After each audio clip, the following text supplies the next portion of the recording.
This is actually an English slip lead, goes over the neck, around the neck like that. I don't use this on my puppies or dogs. This is, well, let me put it this way. This is what I use on my dogs and puppies after they have been trained completely in understanding pressure and release. But you can also make it in into a harness, and I'm going to do that, demonstrate it on one of my puppies, and they have not ever been, I've never used this on them before, so we'll see how it goes. I have Brandy with me on the table, and I had this table carpeted, but it rained and the glue didn't stick, so I had to take it up. I bought some self-stick squares and it didn't work out. But anyway, here's my slip lead. And what I'm going to do is put it over her neck, but then I'm going to put the left front leg through it, like that. And then I'm going to bring the stop down right to there. So it's around her neck, but it's under her arm. So there's no way I can choke this dog. Absolutely no way. She's very distracted right now because I have one of my miniature Australian Shepherd stud is in here playing with the puppies. And I just let the puppies out, so she's very distracted. So we'll see how this goes. So what I'm gonna do is come down to this end of the table. Brandy, come. Good girl. Very good. Brandy, come. Very good. So I'm just giving her a little bit of pressure. And Brandy, come.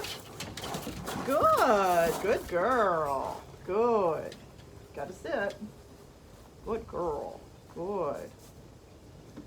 Okay. Brandy, come. Very good. See, that time I didn't have to give her any pressure at all. So you can actually just take a slip lead, turn it into a harness, and that way you don't have to leave a harness on your puppy or worry about it getting its teeth into the harness or getting its jaw caught under the harness. And just use this, and I'm using praise, pressure release and praise. Brandy, come. Good. All right, she's giving me an automatic sit now. Brandy, come.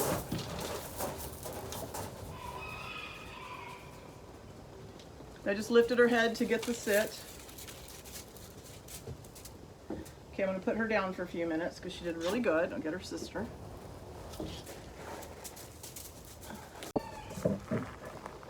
Okay, I have Rosie and I have the slip lead, and this will be her first introduction. So again, I'm gonna put the collar over her neck and put her leg through it.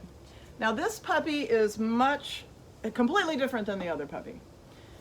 This puppy, her brain is all over the place, her nose is all over the place.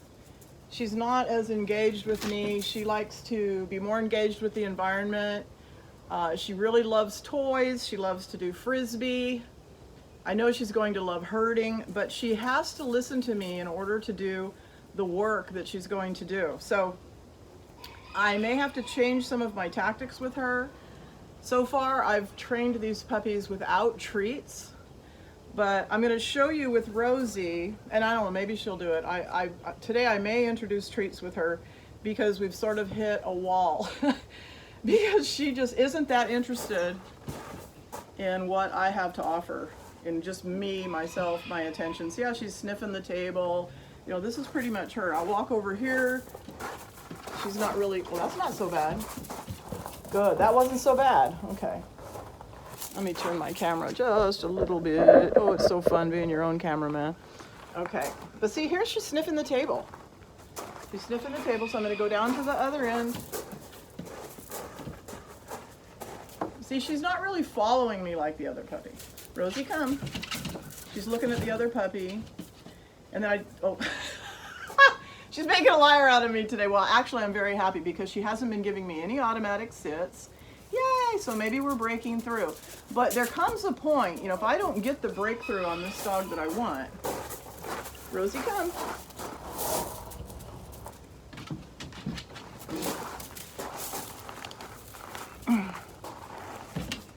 Rosie, come.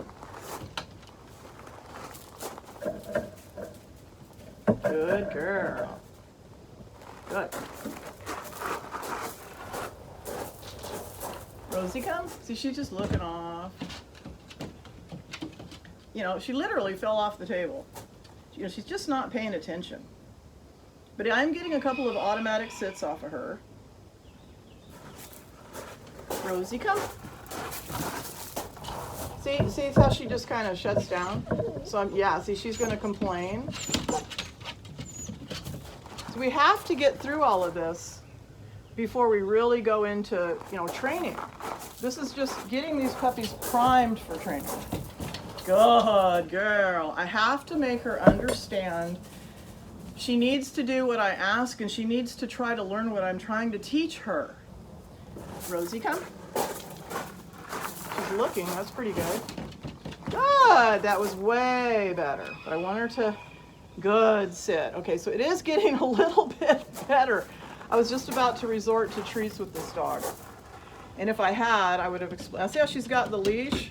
This is what she wants to do. She wants to play and tug. So that might be what I end up using as a reward for this dog a lot. But right now, I don't want her to do that. Okay? Good. Okay. She's on the move now. See, she gets more animated when she can play. And so that's what I'm going to probably end up using for training her. But here's the thing with dogs, where people go down a rabbit hole. My dog has to have a treat. My dog has to have a toy. My dog has to be having fun. No. Your dog needs to do what you tell it to do. These are commands. They're not requests. They're not an invitation to play. They're not an invitation to come have a snack. It's a command, and it's going to be a life-saving command. Okay, so I'm going to get this out of her mouth. Get it out of her mouth. There, good girl. See, she's just wanting to do anything. And this is, see, we have to work this out now because this dog could become very aggressive. Yeah, see, she's just not happy. She's not happy being told. Wait, I'm doing nothing to this dog, but she's having an exorcism. I've seen this in this dog since the day that I got it. Now, this is the kind of dog that if I let her win, she's going to be biting me. She's going to be running the show. She's going to be attacking my chickens. She's going to be attacking my other dogs. So it's not a bad puppy. It's just this puppy has a different personality than the other one. Right there, if I would have reached down for her, I could have been bitten. So I just let her have her little stupid fit. And now I can reward her. Instead of punishing her for that and coming down on her, I just let her have her little meltdown. And now I can actually praise her and reward her for being in a position that I want. With my dogs, it's walk when I walk, stop when I stop, and keep 4 on the floor. One of my puppy adopters had this shirt made for me. Again, I have the best puppy adopters in the world. But look where she is now. And this, she did it to herself. She had her fit, she flipped around, and I just stood here like a tree. And now she's like, well, that didn't work, so I guess I'll lay down. All right. Rosie, come. Rosie, come. Yeah, you can complain, but you're going to do it. Good girl. See, nothing is hurting this, nothing is injuring this dog. Nothing. But she's being asked to do something she doesn't want to do. Rosie, come. Good. Good. And so I lift her head up to cause her to sit. And when I put my hands on this dog, I put my hands on her firmly to let her know I'm in charge. Good girl. But so there's no punishment or anything. It's just, here's your life. Rosie, come. Good. I'll wait for her to, let's give her a look. See, she's looking off in the distance. Good girl. Rosie, come. Good. Good girl. And that's where I would quit with this dog right now. This is where I would quit. She had her little exorcism. She's doing okay now, and I'm going to let her go play. And then what I'll do is this afternoon I'll come back and do it again. But until I can get these puppies broke, that's the terminology you'd use with a horse, on this table, we are not going onto the ground. Until I get what I want on this table, I'm not going to try it on the ground. Because on the ground, this is going to get 100 times worse. But anyway, Happy New Year. Thanks for watching. Thank you to all my subscribers. I'm getting really close. My goal for 2021 was 1,000 subscribers, and Didn't quite make it, but got really close, so I appreciate all of my subscribers and my subscribers to be.